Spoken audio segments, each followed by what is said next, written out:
Welcome class 6 Sakina public school.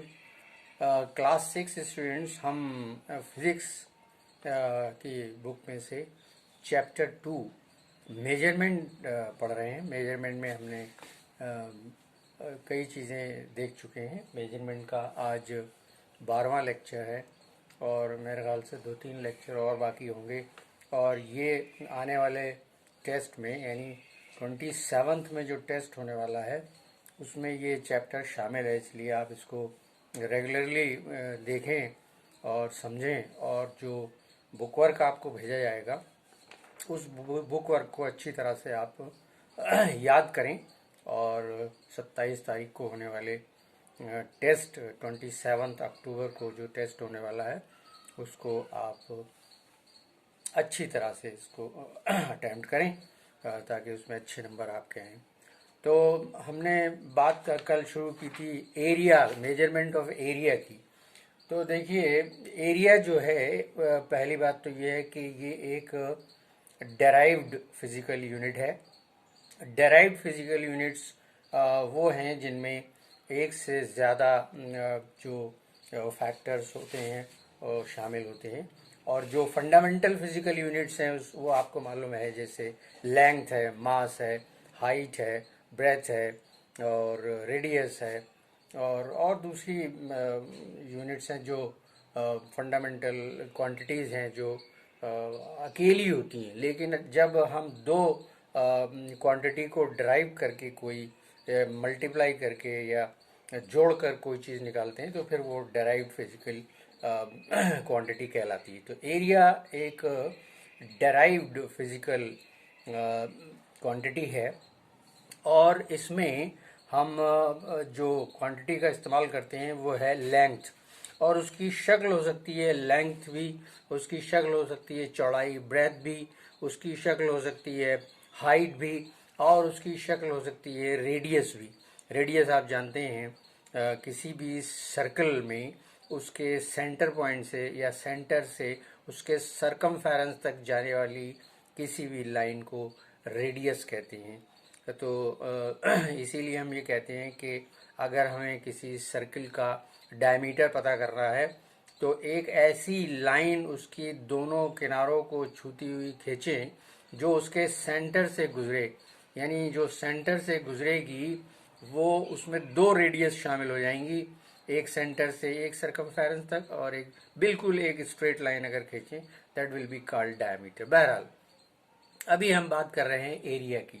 तो area एक मतलब जितनी भी जो डेराइव्ड फिजिकल क्वांटिटी हैं वो उसके एरिया में एरिया उसमें शामिल है। और एरिया को हम कुछ स्पेसिफिक, कुछ ख़ास फार्मूलों की मदद से हम उसको ड्राइव कर सकते हैं। स्पेसिफिक और एरिया जो है वो फार्मूला जो एरिया का है वो है दो लेंथ का प्रोडक्ट। यानी दो लेंथ का प्रोडक्ट मतलब ये है कि अगर हमारे पास कोई प्लेन फिगर, ये तो आपको एरिया की पहले डेफिनेशन भी हम जान लें। एरिया जो है वो किसी प्लेन फिगर की बाउंड्री के ज़रिए घेरा जाने वाला सरफेस या क्वांटिटी ऑफ सरफेस है। यानी अगर हम जैसे ये एक प्लेन एक कागज़ है, इसका अगर हमें एरिया निकालना हो तो हम इसके चारों तरफ एक बाउंड्री खींचेंगे और हम ये देखेंगे कि इस बाउंड्री के अंदर इस प्लेन फिगर ने, इस प्लेन चीज़ ने कितना सरफेस घेरा है। तो सरफेस ऑक्युपाइड और surface, total surface within the boundary of a plane figure is called its area.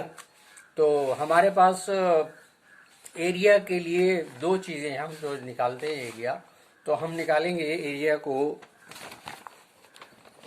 हमारी जो लेंथ की यूनिट है वो है, यानी area is equal to metre, यानी एक length into metre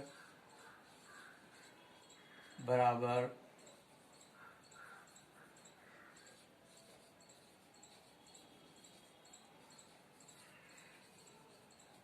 square metre. अगर हम इसे सिंबल में लिखेंगे तो हम लिखेंगे m into m is equal to m square. ये इसकी यूनिट है, यानी इसमें दो लेंथ शामिल हैं। अब चाहे वो लंबाई और चौड़ाई वाली हो या दोनों साइड्स की हो। जैसे हमारे पास चार प्लेन फिगर हैं जिनके स्पेसिफिक फार्मूले हमको पता है। पहली प्लेन फिगर है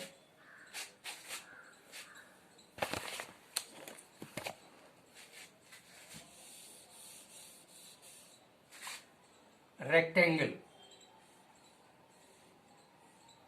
इसकी ये लेंथ है, ये ब्रेथ है, तो length into breadth L into b is equal to l B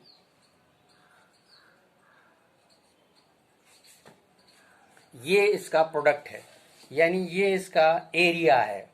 तो एरिया ऑफ रेक्टेंगल ऐसे निकालेंगे। एरिया ऑफ उसका फार्मूला हो गया L इंटू बी। अगर हमारे पास कोई स्क्वायर है, स्क्वायर फिगर है, ये भी प्लेन फिगर है, हमें मालूम है कोई भी स्क्वायर अगर हमारे पास है तो उसकी हर एक साइड बराबर होगी।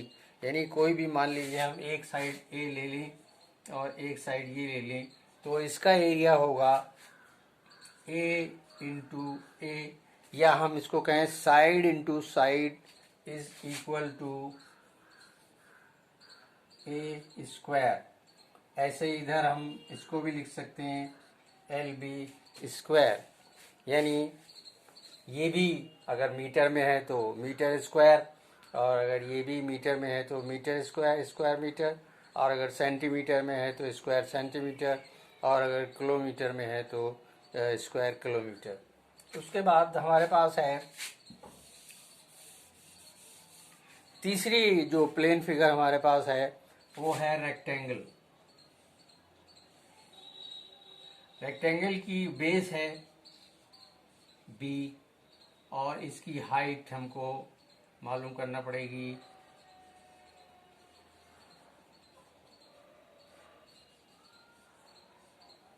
दो चीजें। अगर हमारे पास इसकी बेस की लंबाई मालूम है, लेंथ मालूम है, इसकी हाइट मालूम है, तो इसका एरिया होगा half into base into height. ये इसका फार्मूला है, तो इससे हम इसका एरिया निकाल सकते हैं। उसके बाद चौथा हमारे पास है सर्किल। सर्किल का ये सेंटर है और इस सर्किल की रेडियस हमको पता होनी चाहिए। ये इसकी रेडियस है। इसके लिए फार्मूला है पाई आर स्क्वायर, यानी इसका मतलब हुआ pi into r into r. Pi एक कांस्टेंट है और इसकी वैल्यू हमेशा फिक्स, कांस्टेंट है तो वैल्यू फिक्स होगी। तो पाई बराबर होता है 22/7। Pi is equal to 22/7। तो एरिया हो गया 22/7 इंटू आर इंटू आर। इस तरह हम इन चार चीज़ों का प्लेन फिगर्स का एरिया मालूम कर सकते हैं।